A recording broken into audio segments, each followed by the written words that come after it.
औज़ुबिल्लाहिमिनश्शैतानिर्रजीम बिस्मिल्लाहिर्रहमानिर्रहीम। My name is Talha Najeeb और आप सबको वेलकम करता हूँ अपने चैनल पे। Before we start our discussion, आप सबसे गुजारिश है कि प्लीज़ सब्सक्राइब के बटन को क्लिक कर लें ताकि जो भी अपडेट्स हों वो आप तक बवक्त पहुँच सके। आज का हमारा टॉपिक है जी एक्सक्रीटरी ऑर्गन्स। ठीक है जी, हमने एक्सक्रीटरी ऑर्गन्स के बारे में पढ़ना है, किसके, फिशेस के या फिर एक्वेटिक जो हमारे पास स्पीशीज़ हैं उनके।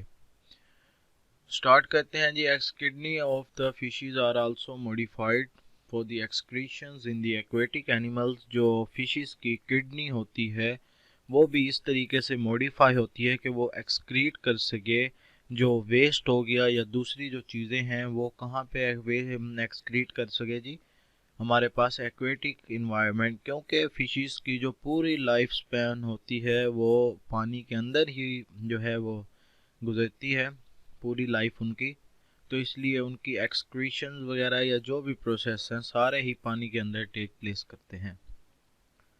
The vertebrates already considered are adapted to the strict aquatic life. The group of the ancient fishes known as the dipnoi showed modification of the aquatic breathing system to meet the condition of the terrestrial life by developing the lungs.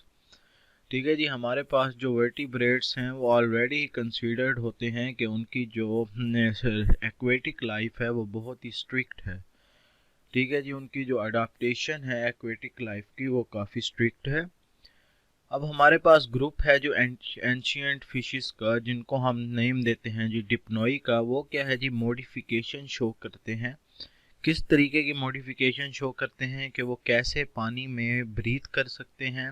ठीक है जी, और कैसे जो है वो conditions से जाकर मिलते हैं कि उनकी जो टेरेस्ट्रियल लाइफ है वो उसमें अपनी लाइफ कैसे गुजारें। अच्छा जी, अब वो जो भी है इनके अंदर लंग्स तो मौजूद हैं, क्योंकि लंग्स के ज़रिए ही ये क्या करते हैं जी, ऑक्सीजन अपनी बॉडी के अंदर लाते हैं, अपनी बॉडी से बाहर लेके जाते हैं और दूसरी अपनी जो रेस्पिरेटरी सिस्टम्स हैं उनको कैरी आउट करते हैं।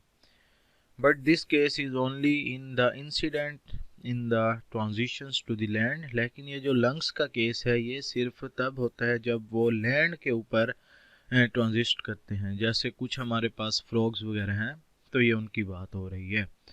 There are number of the difference between the water and the land habit. ठीक है जी, यहाँ बहुत से हमारे पास नंबर ऑफ डिफरेंसेस होते हैं लैंड में रहने वालों जो हमारे पास स्पीशीज़ होती हैं और जो वाटर में रहने वाली जो हमारे पास स्पीशीज़ होती हैं उनके दरमियान जी। अगर हम अब देखें कि कौन सी है हमारे पास कि ये क्या क्या डिफरेंसेस हैं या क्या हमारे पास जो हैबिटेट्स को एक्वायर करने के लिए कौन से चीज़ें ज़रूरी हैं वो देखें। नंबर फर्स्ट पे आ जाता है जी, oxygen is more in the air than the water. अगर हम एयर की बात करें, हवा के अंदर, तो ऑक्सीजन जो है वो पानी की निस्बत ज़्यादा मौजूद है। Dissolve substances are present in water, for example different kinds of salt. ठीक है जी, हमारे पास जो वाटर है उसके अंदर बहुत से सब्सटेंसेस जो हैं वो अंदर मिक्स होते हैं, और जैसा कि हमारे पास सॉल्ट्स हो गए और इवन के बहुत सी गैसेस भी ऐसी हैं जो कि इसके अंदर डिज़ोल्व होती हैं पानी के अंदर। Temperature changes are more drastic in the terrestrial environment. हमारे पास जो टेम्परेचर चेंज है वो टेरेस्ट्रियल इन्वायरमेंट के अंदर ज़्यादा ही ड्रास्टिक होता है। नंबर 4 पे आ जाता है जी, land habitat provide a great variety of cover and shelter than the aquatic habit. ठीक है जी, हमारे पास जो ज़मीन के ऊपर हैबिटेट हैं वो क्या जी प्रोवाइड करते हैं, हमें ज़्यादा शेल्टर और ज़्यादा कवर हमें प्रोवाइड करते हैं एक्वेटिक हैबिटेट की निस्बत। ठीक है जी, हमें कैसे कवर ज़्यादा प्रोवाइड करते हैं, लैंड पे हमारे पास ट्रीज़ हैं वो हमें शेडो प्रोवाइड करते हैं, लैंड पे हमारे पास घर है, लैंड पे हमारे पास रॉक्स हैं, लैंड पे हमारे पास दूसरी भी चीज़ें हैं जो नेचुरली हैं। लेकिन पानी में लैंड की निस्बत कम है शेल्टर, है शेल्टर तो है लेकिन कम है।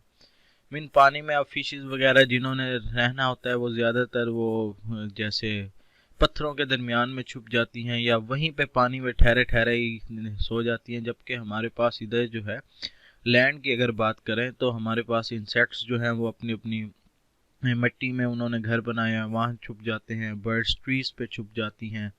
उसके बाद जो दूसरे छोटे छोटे एनिमल्स हैं जैसे रैट्स वगैरह हो गए या स्नेक्स वगैरह, वो भी ज़मीन में या दूसरी दीवारों वगैरह में छुप जाते हैं। तो हमारे पास जो शेल्टर की अवेलेबिलिटी है वो ज़्यादा है लैंड में बनिस्बत हमारे पास वाटर के अंदर। As a medium water provide great support to our body then the air.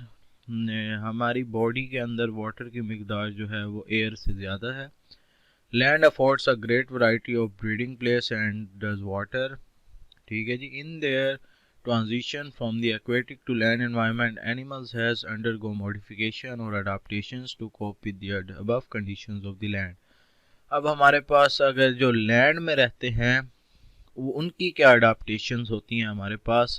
अगर कोई अब जो एक्वेटिक जो हमारे पास स्पीशीज़ है वो अगर लैंड पर रहना चाहे तो वो क्या क्या मॉडिफिकेशन करेगी, या जो हमारे पास लैंड पर रहते हैं ऑर्गेनिज्म उनके अंदर क्या क्या मॉडिफिकेशन होती है। नंबर फर्स्ट पे आ जाता है development of skin for protection again the dry condition of the life. Land पे हमारे पास ड्राई कंडीशन होती है हर वक्त या ज़्यादातर, जबकि एक्वेटिक में तो हमारे पास पानी की वेट कंडीशन होगी।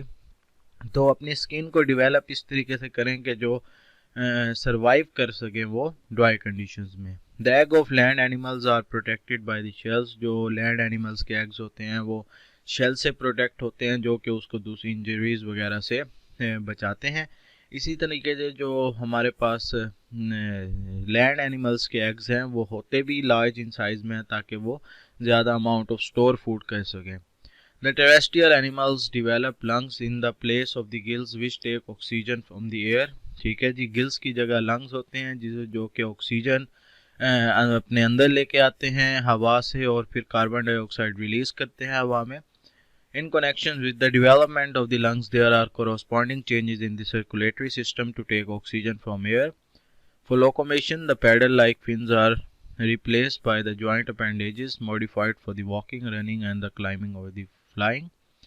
Number 6 पे आ जाते हैं हमारे पास जी sensory organs have become more advanced and specialized। ठीक है जी। जो हमारे पास सेंसरी ऑर्गन्स होते हैं यानी कि सेंसेस के जो ऑर्गन होते हैं वो लैंड एनिमल्स पे ज़्यादा होते हैं। क्यों ज़्यादा होते हैं इनके अंदर? क्योंकि उनको जो कंपटीशन हो गया या उनको सर्वाइवल के लिए ज़्यादा ख़तरात होते हैं, इसलिए उनके अंदर ये सेंसरी ऑर्गन ज़्यादा हैं। जैसे हमने देखा है कि कोई बर्ड भी अगर बैठी है किसी ट्री के ऊपर और उसके पीछे से कोई उसी ट्री के ऊपर स्नेक वगैरह या किसी चीज़ उसके ऊपर अटैक करे तो बेशक उसका अगर फेस ऑपोजिट साइड पे, लेकिन फिर भी उसको पता लग जाता है। इसी तरह हम किसी भी चीज़ की तरफ बेशक आराम से भी जाएं लेकिन उसके सेंसरी ऑर्गन्स जो होते हैं वो ज़्यादा होते हैं, इंसानों के भी ज़्यादा हैं। हम अगर स्ट्रेट बैठे हैं पीछे से कोई आ रहा है तो हमें ऐसे लग रहा होगा कि कोई आके हमें टच करेगा अभी। तो ये सेंसरी ऑर्गन्स जो हैं वो लैंड के ऊपर जो स्पीशीज़ रहती हैं उनके ज़्यादा होते हैं बनिस्बत एक्वेटिक स्पीशीज़ के।